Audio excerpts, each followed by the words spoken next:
and fosters social fellowship among its members. So that's one of the reasons we are back live and in person and also virtually. So welcome everyone virtually. We're so happy that you can join us. Hopefully we'll see you in person at some moment, and if not, welcome. Okay. So some of our core values for the Nurse Practitioner Association is honesty, excellence in practice, achievement, leadership, teamwork, and humility. Okay, so those are our core values that we are founded upon. And trust me, it has been a team effort to put this beautiful conference on for you guys. We have so many speakers. It's going to be a 2-day event, and it is our 3rd annual. So we are just rocking and rolling and growing every single year that we do this. Let me start by telling you a little bit about our first speaker that we have up. We have Ms. Camila Lyons, a family nurse practitioner who's going to be speaking to us today about membership and its benefits. And that's so important because I am the membership coordinator here, so it's really important to me to discuss membership and why it's so important to join an organization and really become an active member in that.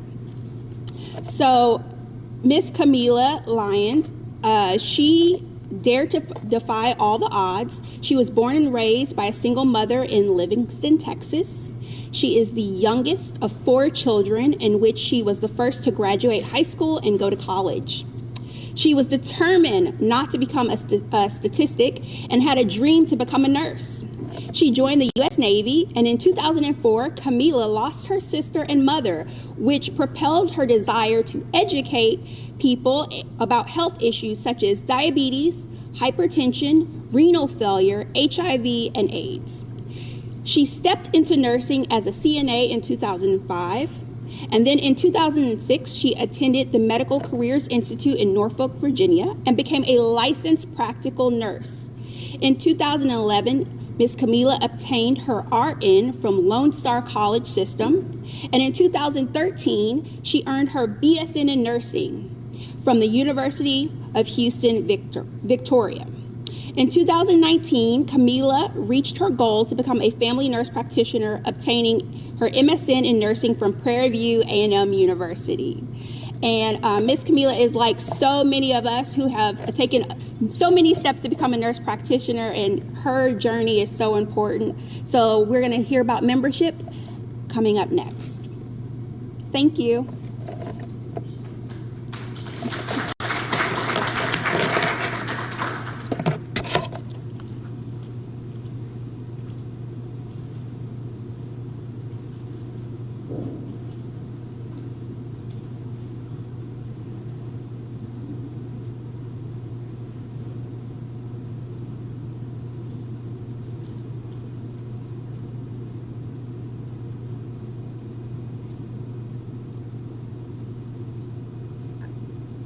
Hello, my name is Camila Lyons. I'm a family nurse practitioner here located in the Houston area, Greens Point area specifically.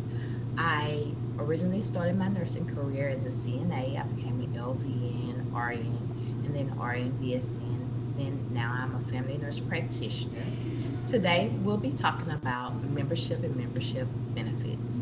Find me at www.lionhealthcareservices.com or at 832-616-0698 or email lyonhcservices@gmail.com. I have no relevant financial relationship with any product manufacturer or service provider mentioned.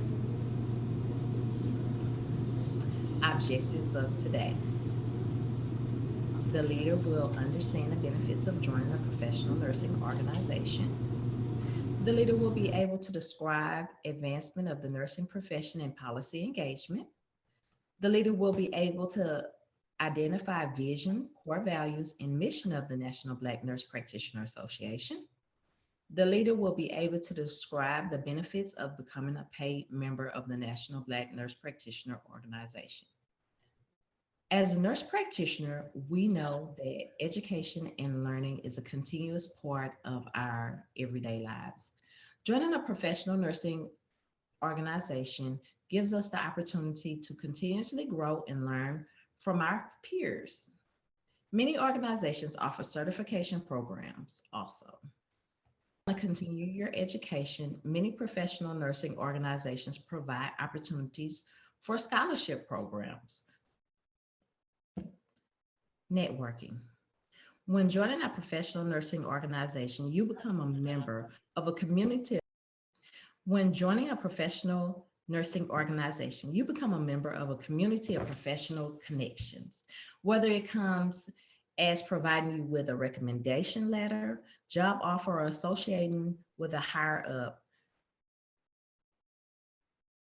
Nursing organizations provide an easy way to expand your network of professional associates. Okay, support and membership.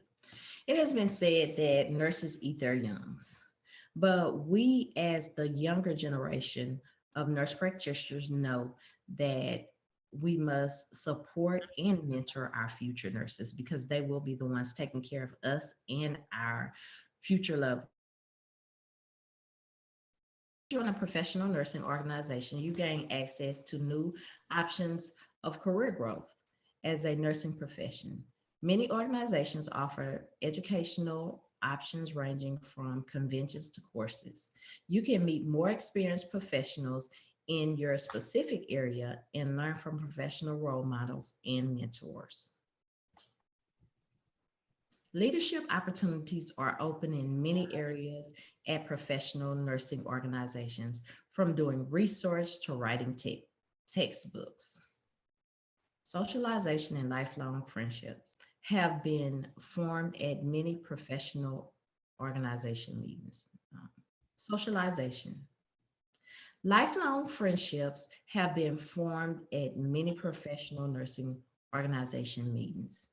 It is an opportunity to voice your opinion while remaining professional. It allows people who are having the same problems to come together and come up with a solution. It's a safe environment for a change. Let us never consider ourselves finished. Nurses, we must be learning all of our lives. Florence Nightingale. Everything you want in life is a relationship away. Why join a professional nursing organization? Here are a few questions I think you should ask yourself. What is your passion? What would you do for free if nobody paid you?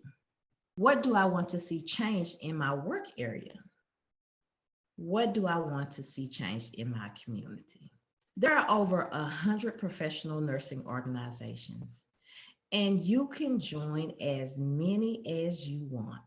From the Society of Vascular Nurses to the Society of Nurses in Advanced Practice, to the Lupus Foundation of America, or the Association of Nurse Practitioners in Business.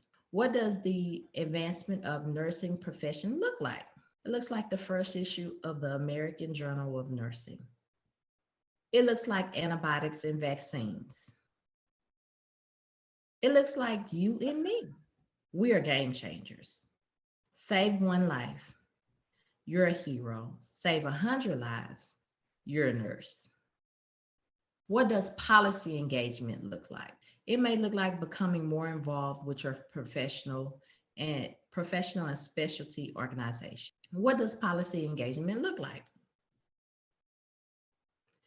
It may look like becoming more involved through your professional and specialty organizations. It may be attending state lobby days sponsored by your nursing organization or home institute. It may be participating in virtual lobby days or seizing the opportunity to identify public policy implications in your everyday practice. It may be becoming familiar with websites that offer health policy resources, such as the National League for Nursing or the American Nursing Association and the American Public Health Association. National Black Nurse Practitioner Association. Today, we're highlighting one of the best professional nursing organizations in the state of Texas, the National Black Nurse Practitioner Association. Our mission: The National Black Nurse Practitioner Association is an organization comprised of advanced practice nurses committed to improving the public health related to the healthcare concerns of communities. Core values: honesty, excellence in practice, achievement, leadership, teamwork, humility. Our vision: to reach out to the communities across the economic spectrum and provide healthy professional services to meet the community needs. To inspire nurse practitioners to lead in health and wellness for our communities by promoting outreach education. To take an active role in our profession and enhance community awareness of the availability of an inclusive healthcare provider who visualizes the patient as an individual and treats them with dignity and respect. The benefits of becoming a paid member of National Black Nurse Practitioner Association. Full access to the National Black Nurse Practitioner Association website. This website is awesome. You can post from job openings to your resume to get a job. It also has a connection for the student nurse practitioners to become mentored or also to find clinical sites. Professional networking opportunities. $10 discount on AANP individual full membership dues. Legislative updates. Continuing education opportunities. Clinical and professional practice updates. Attend free monthly sponsored meetings in Houston and the surrounding area. In conclusion, life has no limitations except the ones you make. I hope that if you are not a part of a professional nursing organization, that you will join us. And if you are a member of the National Black Nurse Practitioner Organization, in conclusion, life has no limitations except for the ones you make. Les Brown. My hope is that this presentation has inspired you to join our organization. Thank you for joining me for the discussion of membership and benefits. You can reach me at lionhealthcareservices.com or at 832-616-0698 or www.lionhealthcareservices.com.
click something? And that screen over there went out. Oh, I'm sorry. Daniel's on his way though. Okay. I'm sorry. You all can look over there on that screen until that one comes back on. All right, so as far as for objectives for today that I want to share, okay, so it's back on, that we're going to compare and contrast with you today as far as the different types of microaggressions. And then we're going to define and describe what unconscious and implicit bias is. And then I hope that by the end of today that you all will be able to make small changes towards microaggressions and implicit and unconscious bias. So for the table of contents, as far as what we're going to walk through what microaggressions are. We're going to talk about the examples of what microaggressions are. We're going to talk about different scenarios. And then we're going to talk about what unconscious and implicit bias is. And then unconscious bias in the workplace and in healthcare. And then some tips that I want to leave with. So as far as my background, so just want to give you just a little highlight of who I am and what my background is. So as they kind of talked about, I work as far as my background, I went to University of Louisville and then Bellarmine University. So I'm born and raised Louisville, Kentucky. So I'm a Kentucky girl. And so that's where all my degrees came from. So when people always kind of ask me as far as which one do I bleed red or blue? So I'm a Cardinal girl. So that's who my family is. And then my doctorate is from Belmont University, and that's in Nashville, Tennessee. And then as you can see at the very bottom, me and my husband love to travel. And so we actually just came back from Ghana at the beginning of April. And so that's a little bit about me. As far as for microaggressions, that's where we're going to start right now. So let's kind of walk into that. So what are microaggressions? So that's why I want to kind of leave you right now at this point, is talking about what are microaggressions. So when you think about microaggressions, what are they? And so you can kind of raise your hand, since we kind of have a small group. What are microaggressions to you? And you can kind of raise your hand and kind of throw it out. When you think of them, what are they? Little nuances, little subtle things that are said in the environment, within the culture, that might piggyback off of what might not be positive in the environment, that might go against you, against the ethical aspect, against the morals, and it might kind of put you like in a placement of outside of what is the core, or what is the thing that they're actually saying, or the actual the entity in which that you work in goes against what it is, what it isn't, and how people view you, their perception. I like that. And I like what you began with, subtlety, nuances. So I like that. Anybody else want to throw something in there? Just thinking of what new school generation calls Shade. shade. I like that. That's a good one. Shade. So good. Subtle nuances, shade. So that's good. And I think that's a really good way, and a good way for us to kind of pivot into what the actual definition of examples of microaggressions. So, and I'm sure all of us have experienced this and have heard probably some of the examples that we see here. So she lacks leadership gravitas. Well, so when you think about that, we've heard that, right? Or, for our LGBTQ, counterparts, you don't look gay. Or, what are you? And actually one of my coworkers, when I've done this talk before, they actually have heard this and they double down on it. Like, no, what are you? Right? So microaggressions, when you actually look at the definition, it is the small, right? Small verbal, nonverbal, slights, snubs, or insults. And even when I kind of look at it, it's those underlined statements, right, that can leave you unsure or thinking, what are they really trying to say? Or if we think about, I mean, I'm 44, right? If you can remember that song, the things that make you go, makes you kind of ponder and think. So results in making people feel othered is another way of thinking about it. So I know this chart is a little busy, but I kind of want to make you to want you to walk through it. So as you can see here, you have the microaggression. If you're going kind of from, what is my right, going across to your left. It's the microaggression, then you have the theme, and then you have the implicit bias, context, and then the impact and the message. And so you see what that microaggression could be. So if you kind of read through it, where are you from? Where were you born? And the theme being alien in your own land. And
someone else, a coworker.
Observation.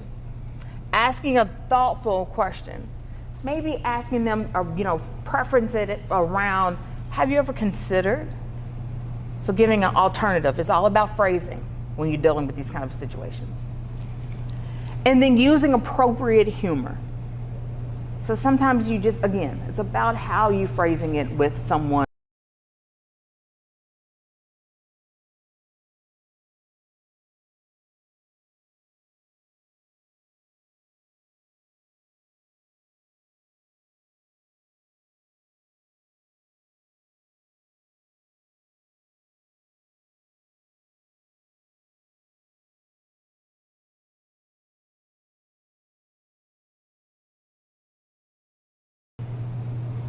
I'm from this place. Where are you from? See how that sounds a little bit better? And by just simply rephrasing it and by asking, by revealing, I'm from here, where are you from? This is asking where someone is from implies that you assume that the person is not from the same country, which then presumes that you defend that they have to defend their identity. Instead, state where you grew up and then ask the person where they're from without suggesting that they may not be from the same place. Another scenario. Wow, you are so articulate. Now, I don't know about you. I've gotten this one several times. My gosh, you are so articulate. I mean it, really mean it. They dig into it. The alternative maybe should be, thank you. That presentation was so informative. Much better, right? Yeah.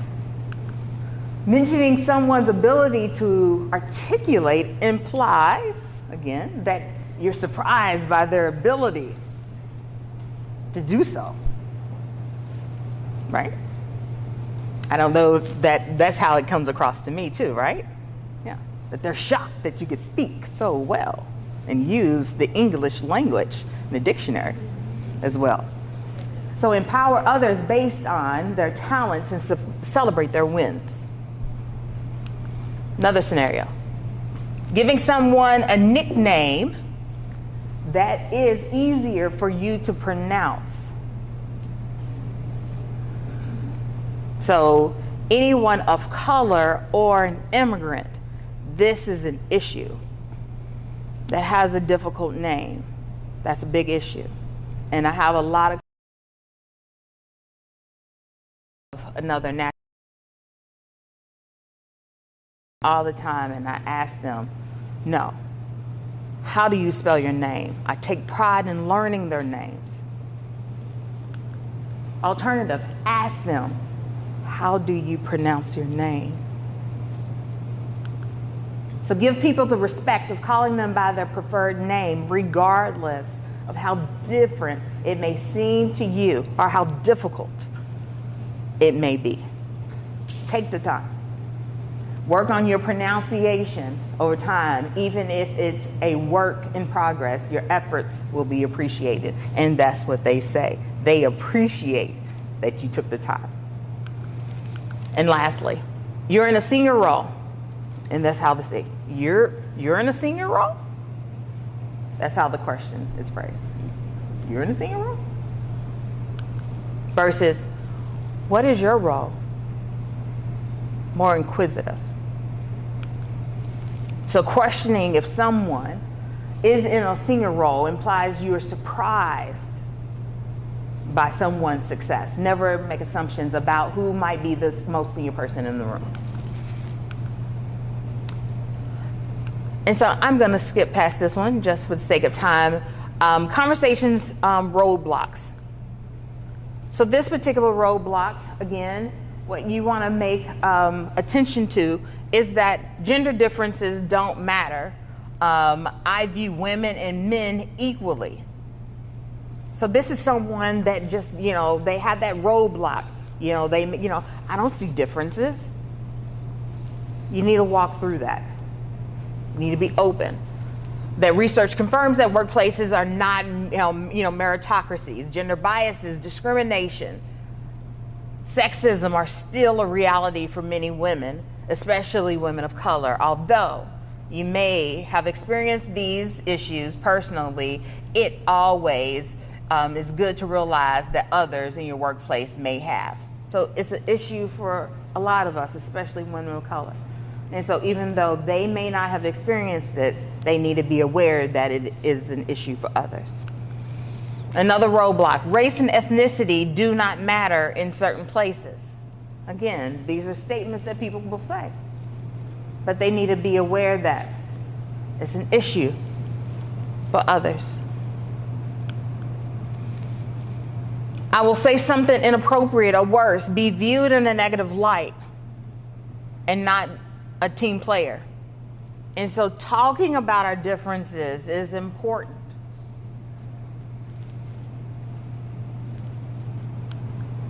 And then lastly, talking about our differences can only further divide us. Again, we have to talk about them and get them out in the forefront.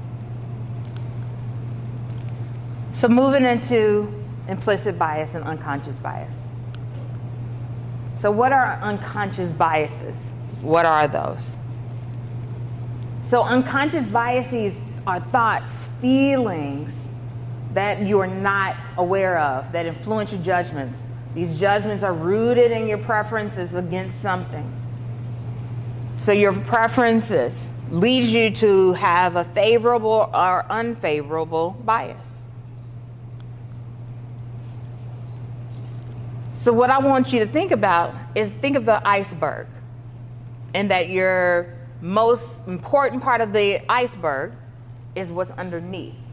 It's not what's on top. That's what gets you in trouble. And so even though you cannot see the bottom of the iceberg, it is important to be aware that it exists. So think of your unconscious bias as the bottom of the iceberg. It's hidden below the water. So we may not always know they are there, but it's important to acknowledge that they do exist. So where do unconscious biases come from? Everyone has them. We all have them. Our background, which consists of characteristics such as age, gender, personality, and education. Our background and our life experiences is what has formed them. So everything we've been through, from our parents to what we've been taught, to what we've seen on TV, news, media, everything has formed into our biases. So as you can see here, that picture, so your background, life experiences, your story that has fed into your implicit biases. So we have to be aware that we all have them. So do you believe that unconscious biases affect the workplace and healthcare?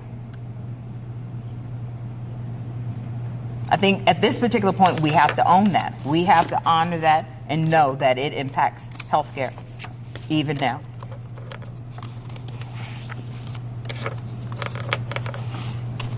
So in the workplace,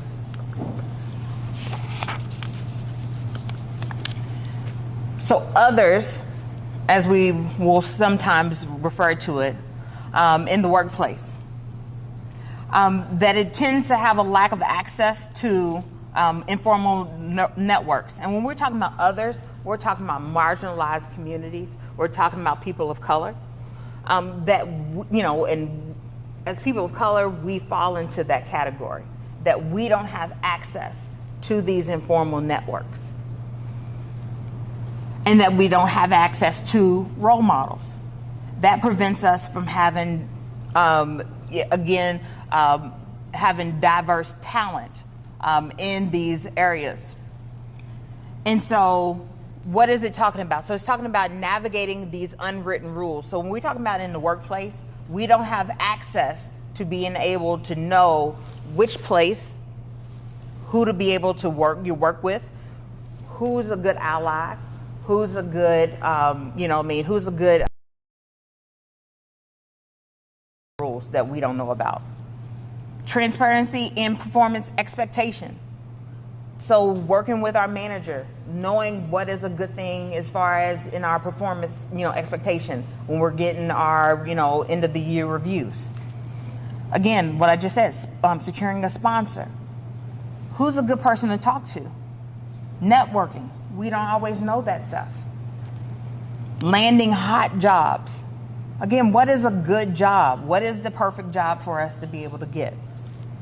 And again, performance versus potential. So as far as what are we doing that is really effective in our role versus potential, how are we going to, as far as being promoted for the next best job, whether that is potential, as far as lateral versus diagonal growth. How are we being groomed for that next best role? We're not always being taught this stuff in our roles currently.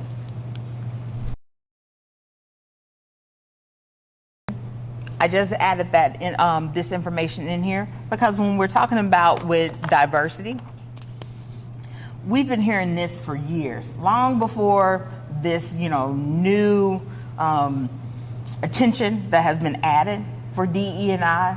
Diversity has been a metric, a part of the workplace forever. So diversity is nothing but numbers and representation. But when we really dig deep into equality and equity, equality is looking at treating everyone the same way, often while assuming that everyone also starts out with equal footing and with the same opportunities.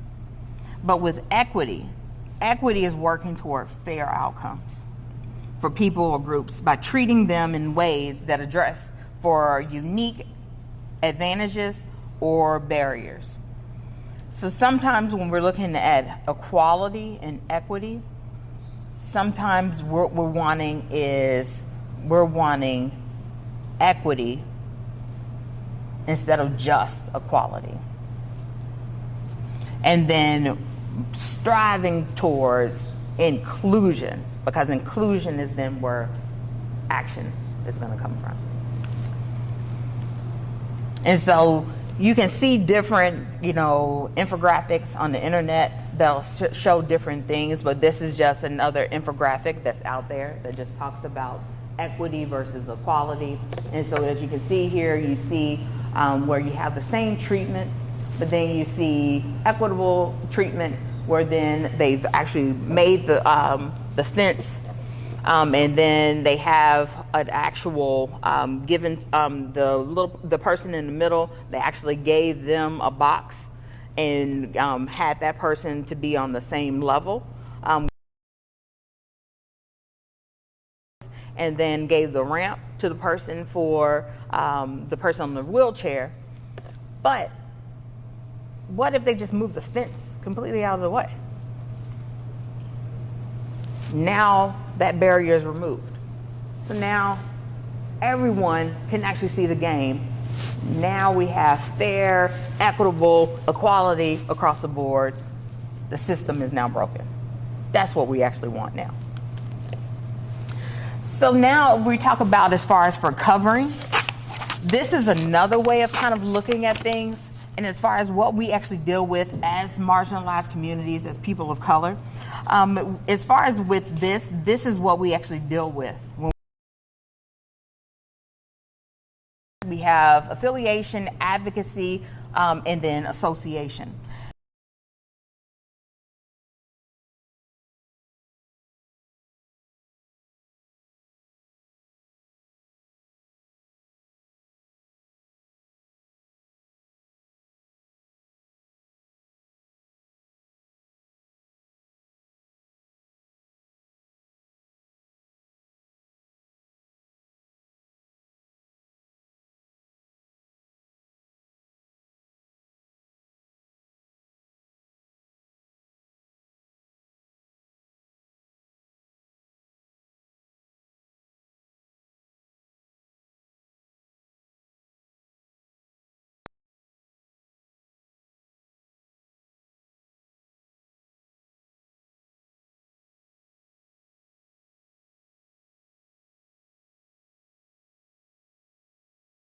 Don't stick up for a group that's a part of this particular identity.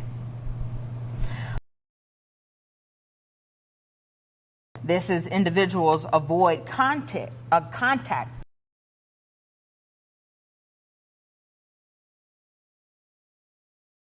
And then, so as you can see, being a person of color, we probably have done one or all to fit in to those groups. At the end of the day, what we're hoping is that be your true authentic self when you're in the workplace so that you don't have to. And so with managers, what managers should know is that they actually impact how workers feel about inclusion. And so this is just some statistics, just really quickly, about inclusion. And so 49% of the employees feel that they work together and find solutions. 35% are emotionally invested in their work, in the company's mission. 20% are interested and have intent in staying at the organization, and 18% have the ability to create new ideas and processes and approaches to reach their goals.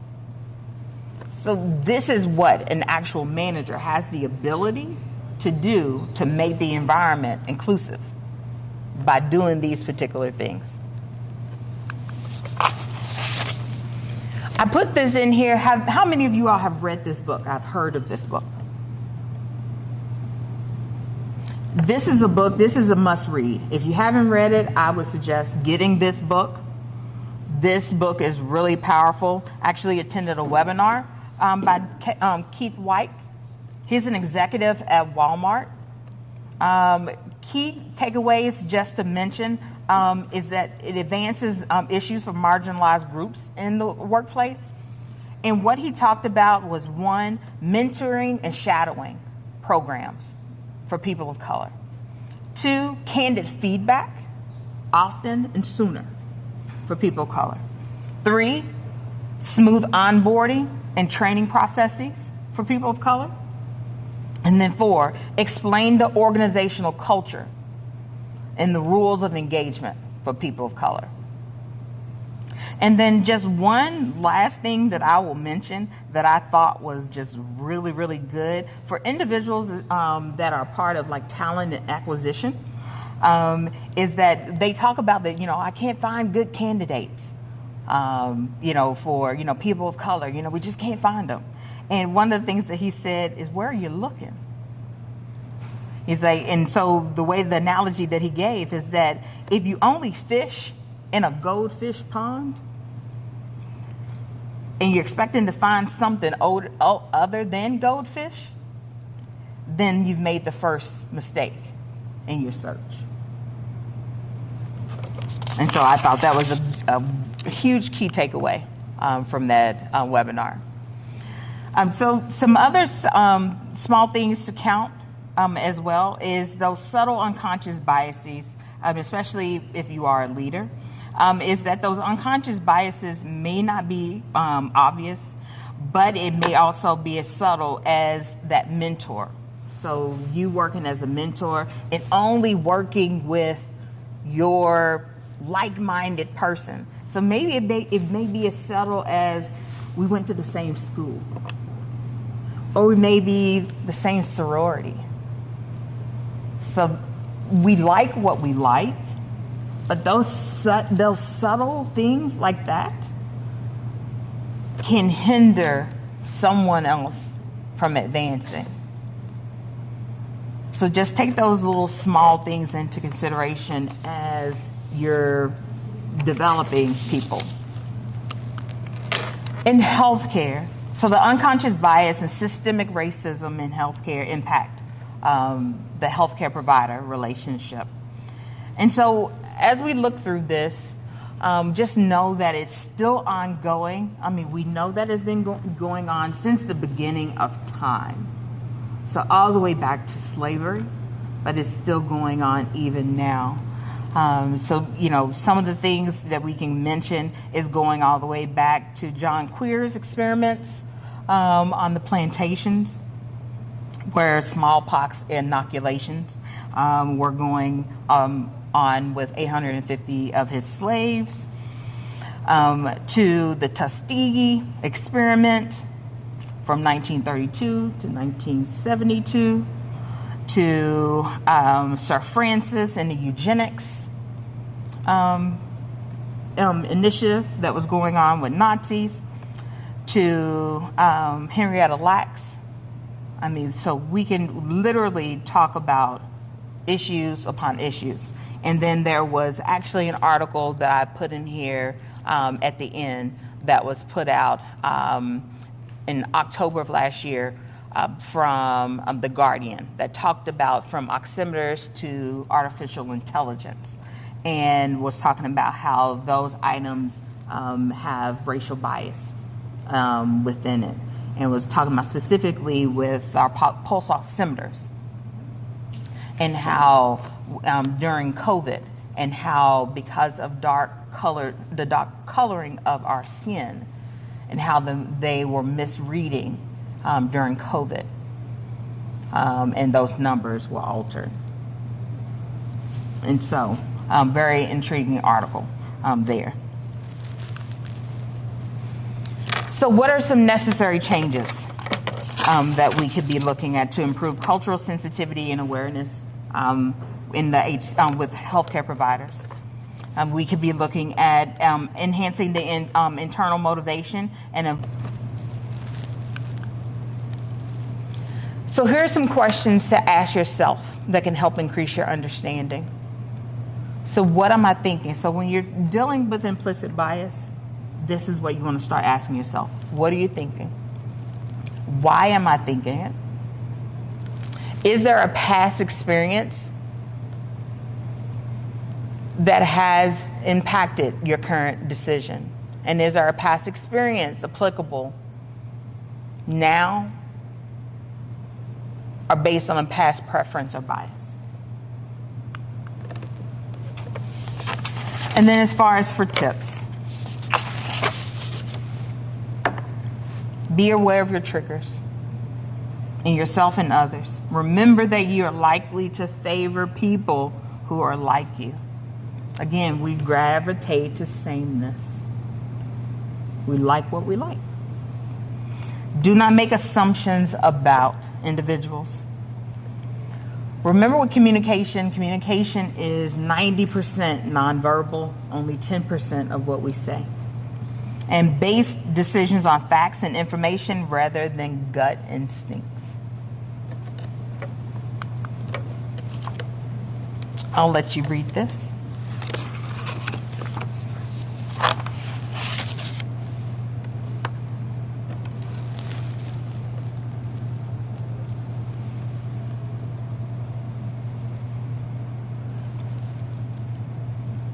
We know that words are powerful and can leave a lasting impact on people.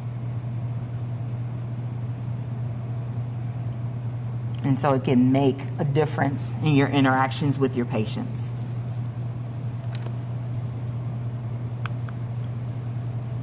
So change starts with you.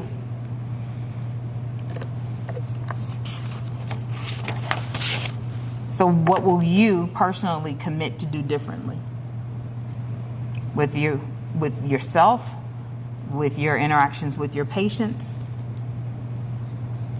maybe with your colleagues, even with your family?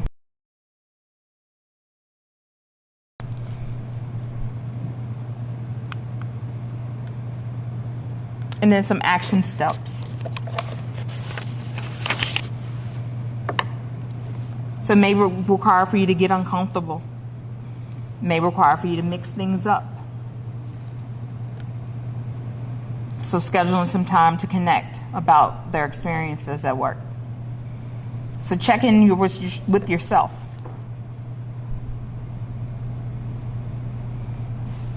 And again, starting a conversation. So maybe scheduling some time with someone that you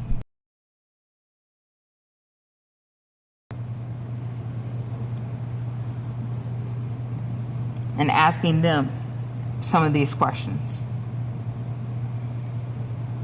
And a challenge to you is watching a video, a podcast on a topic of race and ethnicity, a culture that you're not familiar with.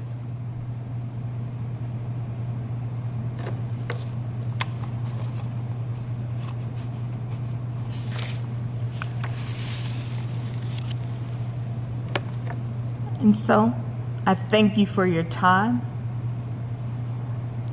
And I hope that I've left you with something that maybe you had not considered or thought about in regards to microaggressions and bias in healthcare and also in the workplace. Because again, we know again that we have these biases, we've dealt with these issues, but until we start to make an impact, they're not gonna go away. So I'm open for questions.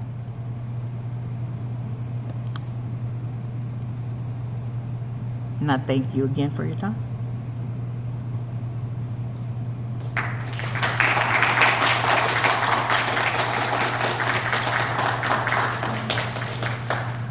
I actually have a question, Dr. Wilson. Yeah.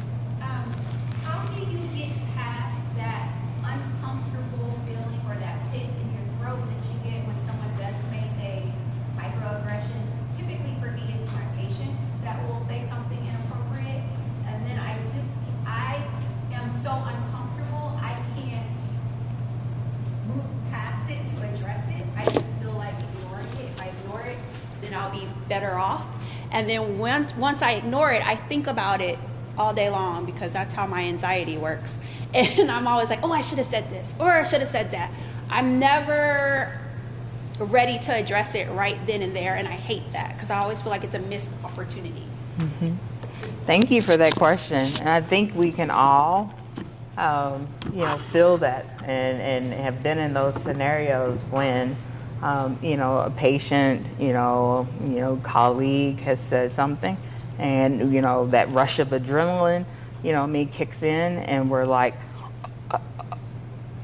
and don't know what to say. And it's, it's one of those things of, should we say something in the moment or should we come back? I would say in those moments, it's if the opportunity is there to maybe address it, it is one, as kind of like the slide stated, it's never to make the person, one, to put them on defense, two, it is never to criticize that person. It is come from a point of curiosity, and maybe ask them, can I ask why you said that? That may, because then it takes maybe some of the pressure, and can then maybe then put it more back on them to, what did I say? Because they may, again, for some of the individuals, they don't even realize that they've said something that was potentially offensive. So that would be probably my first instinct. And I'll give you just a quick example. I had a colleague who I think is a really nice guy give me some feedback in regards to a survey that I gave to him to fill out. And I think he was coming from a really honest place, but the feedback that he gave left me feeling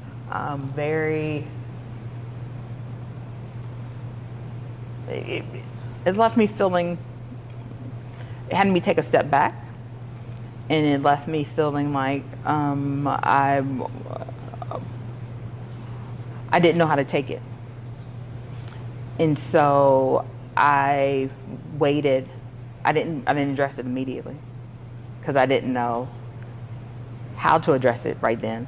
And so I later emailed him my response and asked him would he take in consideration a webinar that I had attended, and asked him would he look at it, because I felt that the webinar may shine a light on what he shared, and give him some insights on what he said that left me feeling a little hurt. Do you think he watched it? He said that he had watched the first, he replied back and he said he had watched the first half an hour, which then let me know he had seen the video. I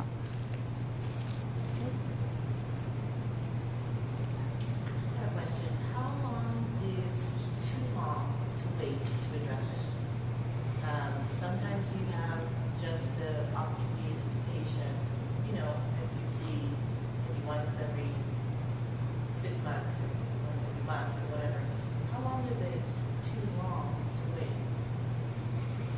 wait? That's a really good question. So how long is too long to wait? I would say try to get it in the moment or as close to the moment as possible, I would suggest. So I would say within 24, no more than 48 hours, because they may not even recollect whatever the interaction was. So I would suggest within 24, 48 hours. One more question for you. Do you think that it is maybe part of our culture and upbringing to not address these microaggressions, just based on our history as a culture? If I'm speaking just about African Americans, but you could say the same about any other culture that may be immigrants to this country. Is it part of how we're taught and raised to turn the other cheek, or to not address something, or to sweep it under the rug? That's a good question. So whether or not is it a part of our culture to address it, to let it go, or to speak on it on the spot, I think that varies. I know some people or some colleagues, friends that don't let stuff, I don't know any other way to say it, but don't let stuff fly. We'll just on the spot call stuff out. And then there are some that, will just, I can't, I can't speak. I won't. So I think that's an individual basis. I think everyone is a little different in regards to how they will address stuff. And even it will vary for individuals on picking up the detection of it. Did I hear that? Is that what I thought? Please, wait.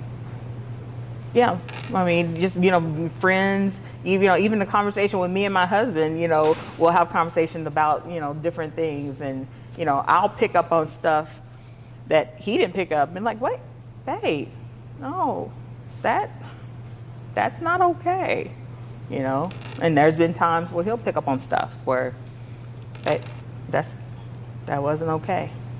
So I think even knowing when something was a microaggression is the first thing, and then when to even speak up, I think varies from person to person. Thank you. You're welcome. Kind of piggyback on what you're saying, and how do you,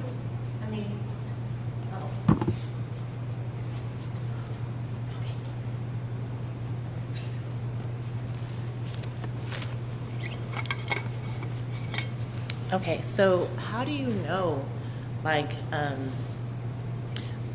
you said, sometimes you're not in tuned enough, or maybe you weren't quite listening as well, and you didn't pick up on it until a later opportunity, or minutes have gone by. How do you know when it is a microaggression? How do you know if it's okay? Let me give you an example. I work in a department where, well, probably most of us do, when there's just one of us, and I can walk into the exam room and it's immediately they're shocked. okay? And then it's almost just immediate that their demeanor changes, that, everything just changes instantaneously. Should I say, is that microaggression? Is it? Is it not? How do I interpret that?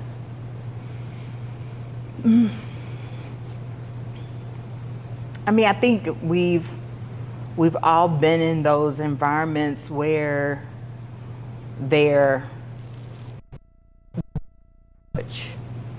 shifts. So, and yes, then yes. That is a form of a microaggression, but it's not a verbal. We know, we as those individuals, being people of color, we know the energy. It's then how are we going to handle that? So do we call it out? Again, because, and again, everyone will handle it a little different. If it's not anything being verbally said, I would say everyone will kind of handle it a little different, because nothing is actually being said, and their energy is just a little off. You just master the moment. I'm going to provide the most excellent care and answer all of your questions, and then go see my next, patient. I think that's all that you can do. Now, then if something verbal is then said, then we go to the next, can I ask, why did you say that? Then you go to the next, the next step. But I think just with non-verbal, just the energy, I'm gonna stay in my professional statute. Thank you. You're welcome. Any other questions?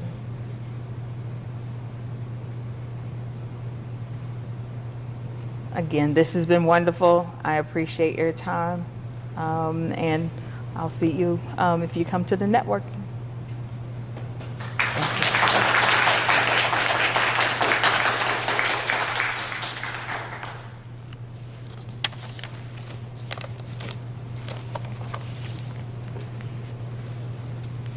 Well, thank you, Dr. Wilson. That was excellent. We really enjoyed your presentation on that. I know personally I've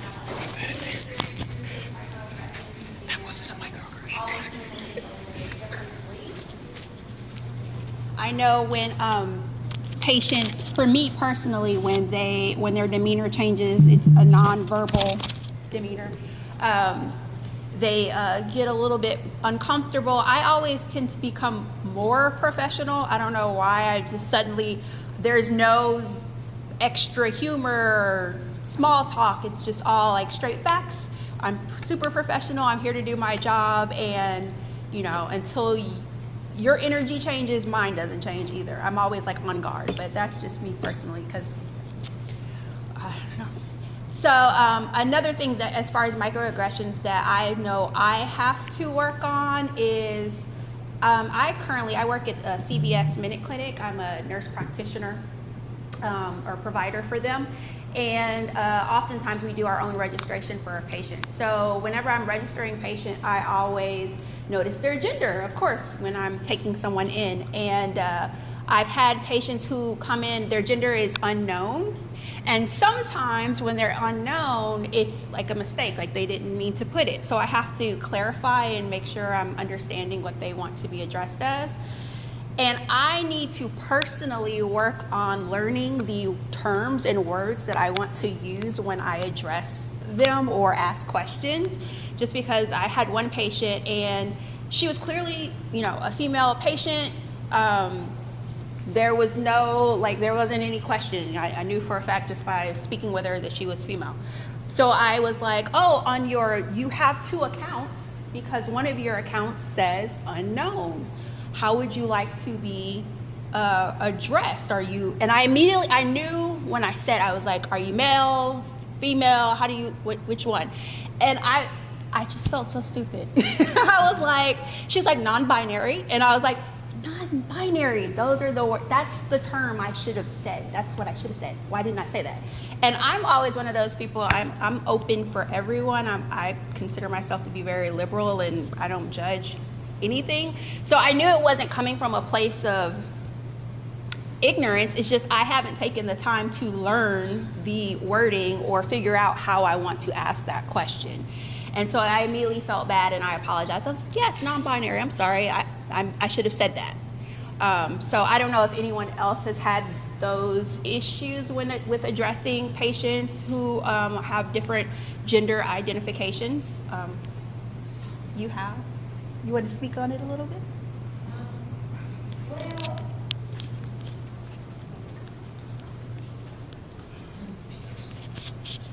In my case, working with psych patients, I have that a lot.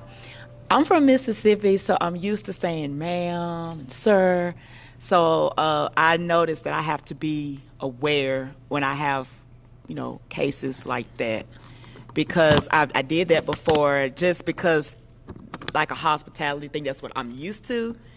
And I had a patient get offended because they went as by non-binary. And so I did have a patient that got offended and shut down and didn't talk to me like during the whole visit. And it was like a teenager, but I just felt horrible. So yeah, keeping those things in mind is really important, and it even educated me to kind of be more aware and just do more research and be, I guess, like I said, more self-aware in myself when I'm practicing and things like that. I don't know if anybody else have experiences like that, but that happened to me recently. So I was just like, didn't intend it for it to happen that way, but it just kind of my thing. It's always uncomfortable when those things happen because you don't know how to recover the visit after that. Yeah, and I don't think that was one I normally am really good with patient rapport, but that was one I don't think we could move past that, because that trust was broken when I said ma'am, so Exactly. not being aware. So just things to keep in mind. Any other experiences with microaggressions that anyone wants to speak on or discuss?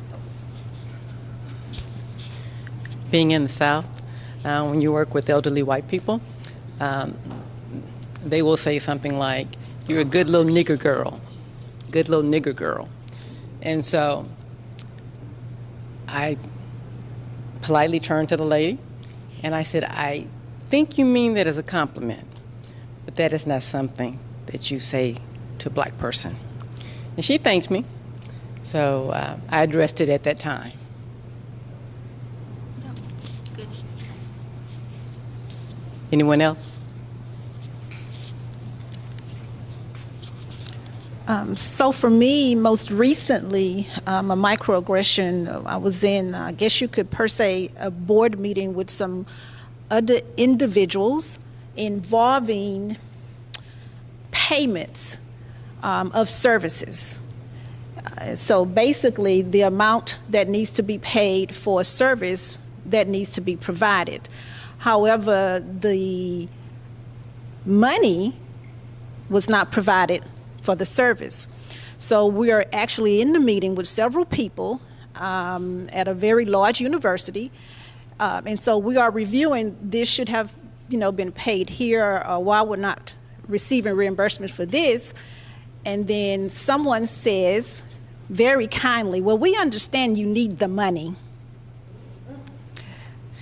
And since I was the one who had the floor, I felt like at that time, like Dr. Wilson says, every moment or every microaggression may not need addressing at that particular time, but I felt like at that time we had to address it.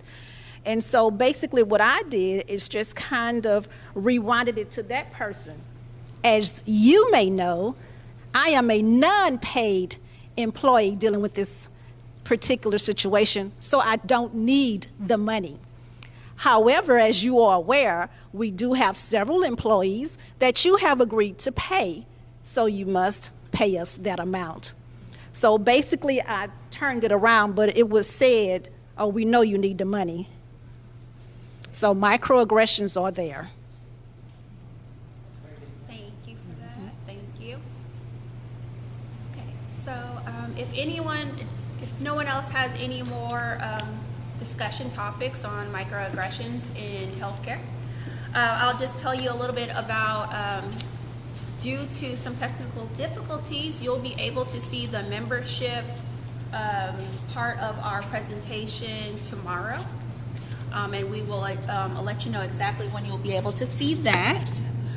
We are going to be, again, having our networking meeting at Cyclones, and you will be able to get, I believe, maybe some cocktails and nachos are included, or queso is included, or something like that. So definitely please come down to Cyclones and talk to us all and network with us. We're looking forward to meeting you all individually. I know many of you have traveled from like far and wide, so I was going to do a whole little icebreaker on, I'm here from Houston, or, how far are you guys away from? And I didn't even realize you were coming from so far away. So let's find out who came the furthest.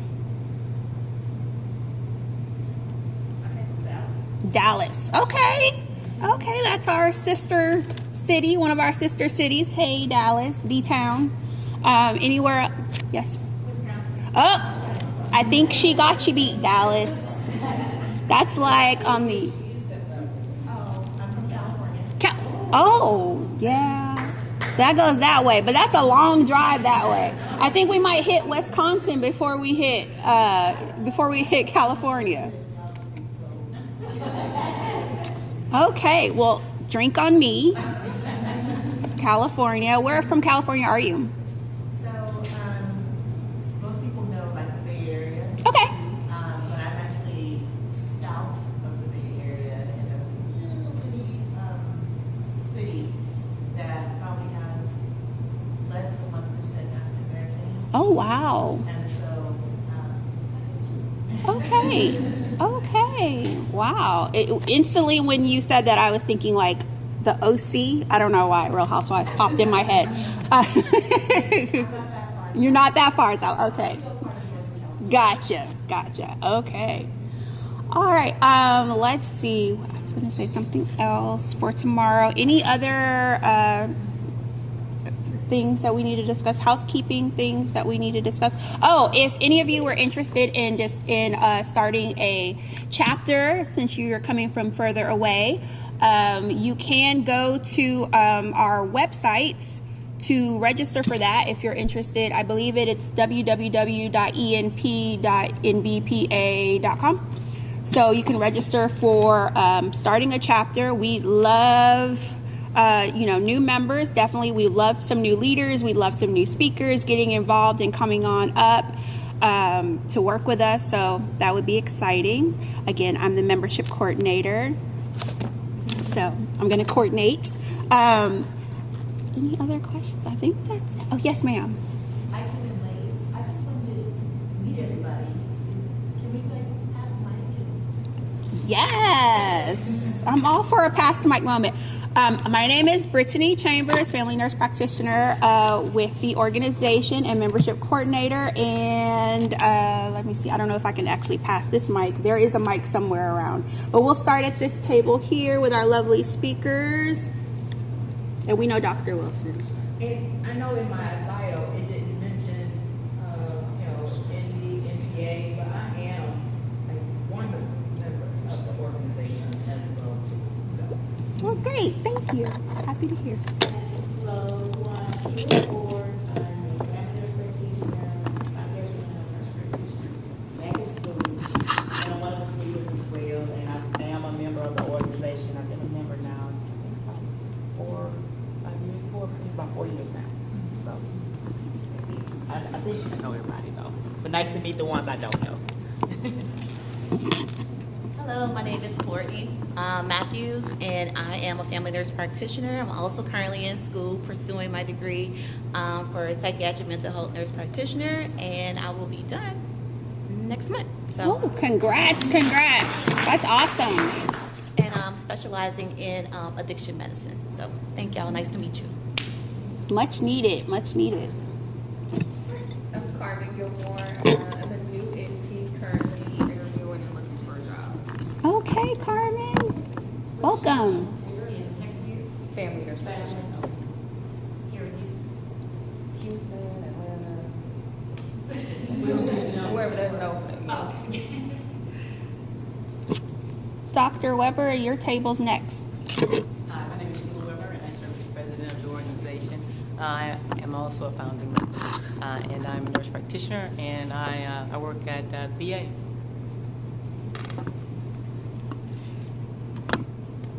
Hello, I'm Crystal Thibodeau. I'm vice president of the organization. I'm also a family nurse practitioner here in the Houston area, and I'm a DNP student. Praying to God, estimated graduation December. Oh, congrats.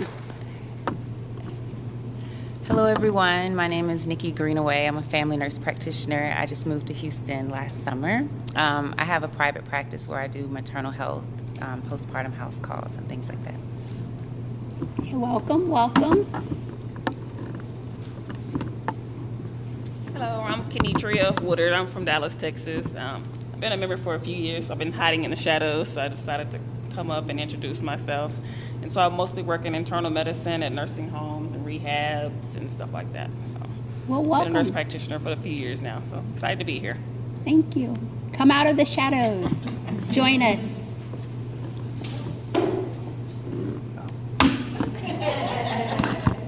Okay. Hello, everyone. I am Stephanie Brown, DNP FNP, one of the co-founders. This organization is so dear to my heart, and I can't tell you how important it is to give back. But hello to everyone. And I'm also in private practice. I have a clinic in North Houston, and I've had that clinic since 2009.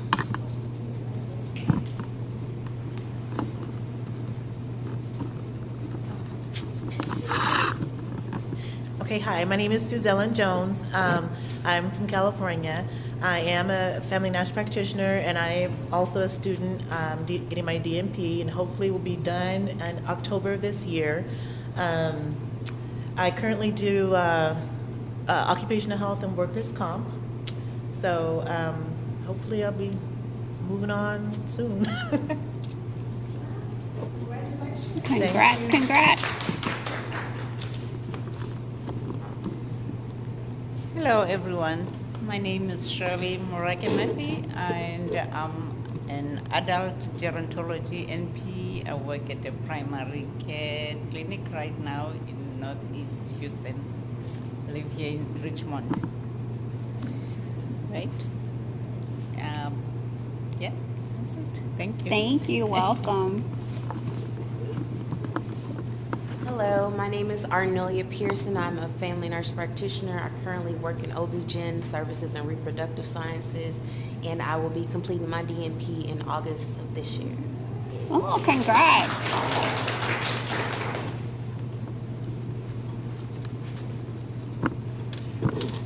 Hello, my name is Catherine Simpson, and I am also a DNP student, struggling, so please, please, I mean, it's more than a notion. But I am an assistant professor at the University of St. Thomas, and I also practice in Sugar Land. I'm from Katy. Welcome. Hello, everyone. I'm Angela Jones, FMP. Again, I'm from Wisconsin. I'm very glad to be here where it's warm because it's about 30 or 40 degrees in Wisconsin. I work in women and men's health, and I am looking forward to membership with this association. Thank you. Welcome. Thank you all. Well, I have a quick question for you guys as a nurse practitioner who's not in a DNP program. Do you think, I mean, with the way that the practice is going for family nurse practitioners, and I know some of you in Texas may understand this a little bit better, but with the way it is for Texas family nurse practitioners, do you think it is a necessity for people like myself to get their DNP? Because I've put in my anchor and I'm not moving. Like, I don't want to go back to school. Sorry, I just don't want to do it. I will open a business before I get my DNP. That's just how I'm feeling right now. But I hear so many great things about you all getting ready to graduate, and I'm like, man, maybe I should go back. Yes, Crystal. I think it just kind of depends on what's your end game or what's your goals in the future. So if you're thinking about furthering, your profession in academia or any other leadership roles, I think it's really on you, basically, what are your goals in the future. Gotcha. I think we need more leaders in nursing. Yes. And the people behind us, they need more leaders. They need to know more. And I think at some point you should consider. I mean, not pushing you, but at some point to consider that, that leadership, it's just you have too much to offer, too much value to not continue. Dr. Wilson. So this is what I took, and we were just having this conversation here at the table. So, and I will piggyback on what she said. What is your end game? And I'm gonna take E&E off the table. What is your end game on the doctorate? What is your passion on what do you want to do with the doctorate? It doesn't have to be a DNP, but what is your end game with what you want to do in your life? So when I got my DNP, and I told them the same thing. I was actually teaching at the university and getting my DNP at the same thing. I'm passionate about education. Yes. I love educating. I wouldn't have never got a DNP. Gotcha. I should have got an EDD, so a doctorate in education. Gotcha. That's what I should have gotten because I'm passionate about curriculum development and building education for students. So it's not a DNP. So what is your end game for doctorate? You can get any doctorate. That's the end game. So ask yourself that question about a doctorate if you want to go back to school. And again, I'm a lifelong. Me and Stephanie we're talking about this. Dr. Stephanie, I'm a professional student. I love learning, so I'm in school again, as you've read in my bio. So I'm going back to get another master's in medical, humanities and bioethics. So don't never say never. Right. You know what I mean? Because you could be going back to get something else, even if you go back to get the doctor. So always just leave. Life is never about no's. Just leave your life open because you don't know where God's gonna take you. I like what Dr. Wilson said, like, even if you don't do DNP, you're a leader. So get the doctorate in something. I'm just all about Black women being leaders, being empowering others, and just doing it. Well, thank you. So I appreciate that. I'm sure that's going to help someone else too, hopefully to motivate them to keep going forward, because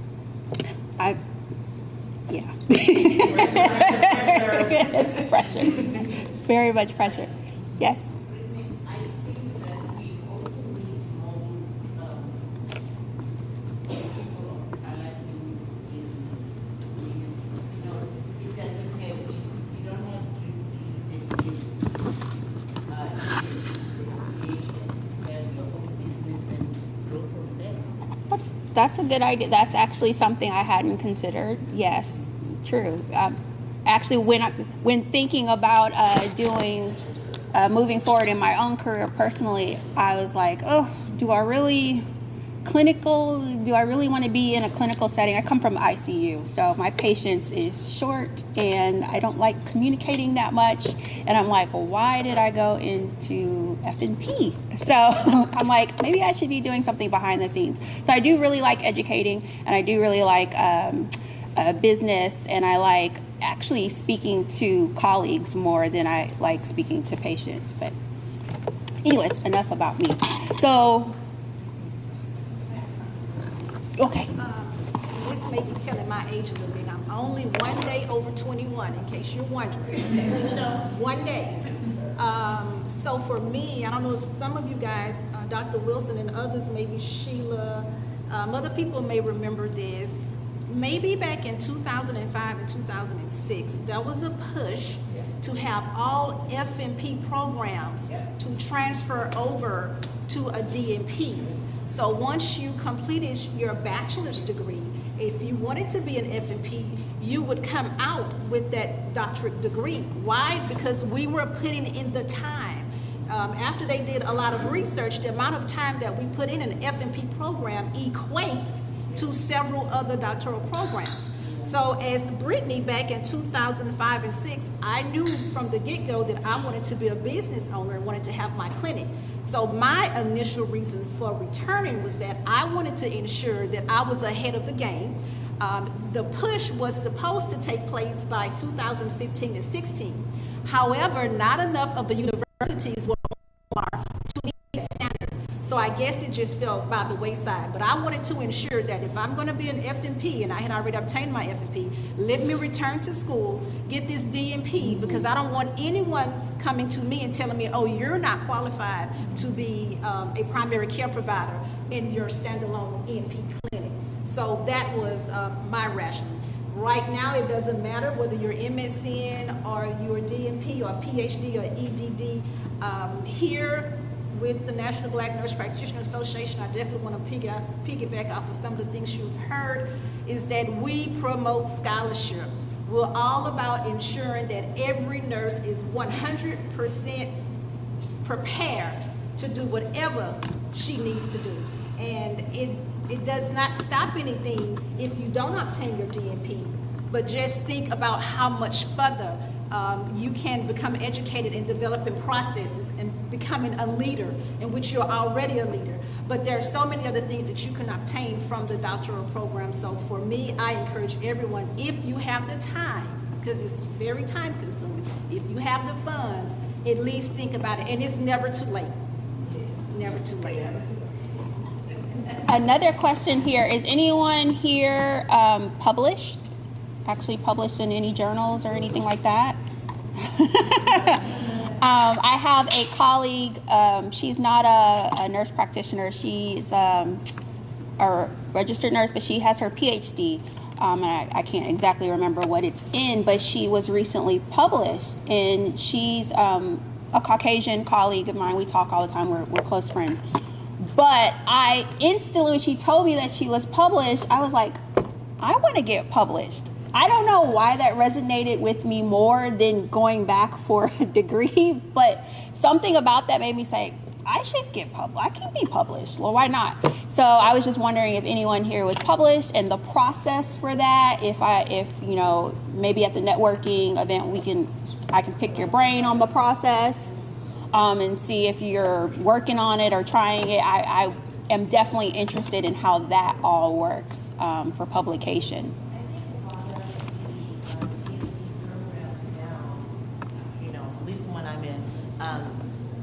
That's your focus, is to be published. Okay. So by the time that you graduate, that you're either publishing then or soon thereafter, you're publishing.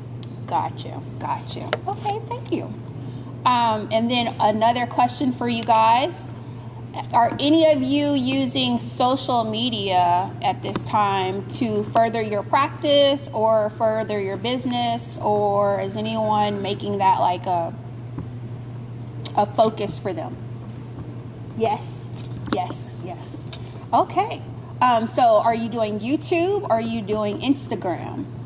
Instagram, but I want to get into YouTube because I have my side business I'm trying to promote too. So. Okay. Yeah, I started recently doing Instagram, and just because I like educating, and I'm all about preventative care. So I feel like it's important to empower the patients to kind of have some understanding of their own issues or medical conditions before they come in to see you, so they can kind of have an idea what they need to focus on and do for themselves instead of us running behind them. So I make silly videos just informing them on different conditions that most people might have or live with or don't know that they have. So it's been a real weird place doing that or trying to do that, but I've enjoyed it. So I just wanted to see if anyone else was making that part of their practice or part of their teaching or education. Yes, Randy. Well, as an aesthetic nurse practitioner, I work with mainly cosmetic patients, and I have to use social media a lot because often they don't know anything about injectable products or skincare, and we all go on myths that we've heard, things that we see celebrities say that they do that they really probably don't do. And so I use that often to educate patients. A lot of my patients come from their friends, maybe my patient, and then they'll tell their friend, go look at her Instagram page. And then that's how they come to ask me questions. Other nurse practitioners reach out all the time because they want to get into aesthetics and they know nothing about it. So it doesn't only educate my patients, but also the rest of our population. So that's how I do Instagram. I use Facebook, but it's very mild. So yeah, every day. Okay, thank you. Yes, ma'am. I have a YouTube channel that I started over COVID. Oh. Just recently, just teaching people about their bodies. I'm in women's health, and you'd be amazed at the things people call their body or different body parts. Oh, I've heard A lot it. of people don't know what a vulva is, or and I have a video that has gone viral that is kind of scary, but it's how to clean your vagina and your vulva, and it's gotten over 1.5 million views. Oh my gosh. Okay, I'm going. And just some of the comments have been, what I took it down after it hit like 700,000 views. It really kind of shook me a little bit, and I was like, I don't really want to be out there like that. So I took it down immediately, and my friend was like, no, you're doing God's work. Like, you need to tell people. Yeah. Have you smelled the things that are coming Yeah. out? And I'm like, I have. So I put it back up, and since then it has taken off. I was in several countries in Africa constantly watching the video. Like, I have 3,000 comments that I've been working my way through of people like, oh, I lost my mom. You know, my dad couldn't teach me how to do this. Thank you for showing me. Oh, I've never been taught to even touch my vagina. Thank you for telling me. Or a trans man was saying, I've ignored my vagina for years because I never liked it. Thank you for showing me how to take care of it, even though I don't like my body part. So it really is. There's a 67-year-old woman, she's like, I didn't know what to do with this thing. I just thought it was. And so she's like, just things that you told me, like not to use a towel or not to put soap inside of it. You know, like all those things people just don't know, because in our culture we have sayings and cultural traditions that some of which are harming our bodies, because Right. that's just what we've been taught. Pine salt, we don't put pine salt inside your vagina, but people do it because that's what they've been taught. So it really has been, it's been educational for me. Okay. And just learning different things. I've got to talk to you after at the networking event. I got questions for you specifically about that, and then I definitely want to know I'm going to pub your YouTube on my Instagram, and so people can go to it. That's very cool. I like that idea. Very cool. Talk to you because we created a video that maybe you want to utilize. But no, as I was just telling her, no, I said, because I said, have you ever worked at an urgent care? I was like, the people that come in, I said, and things get lost in places. I was like, no, yes, that's God's work. Yes, that you are doing. Yes, you are saving women. Yes, amen. That's really important. I have a very specific question in my head, but I'm not going to ask it right now.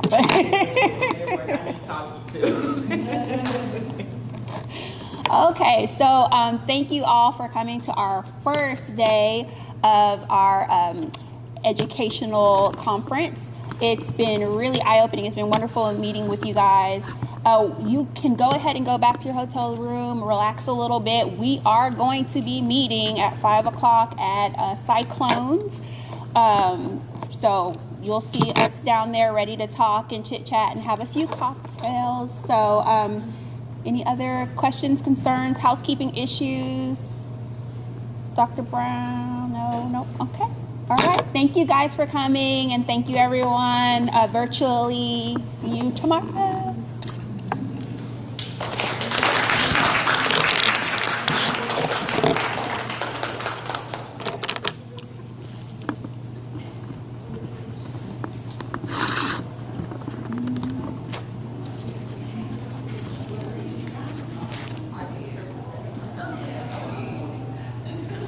Let's do a quick interview talking about day one.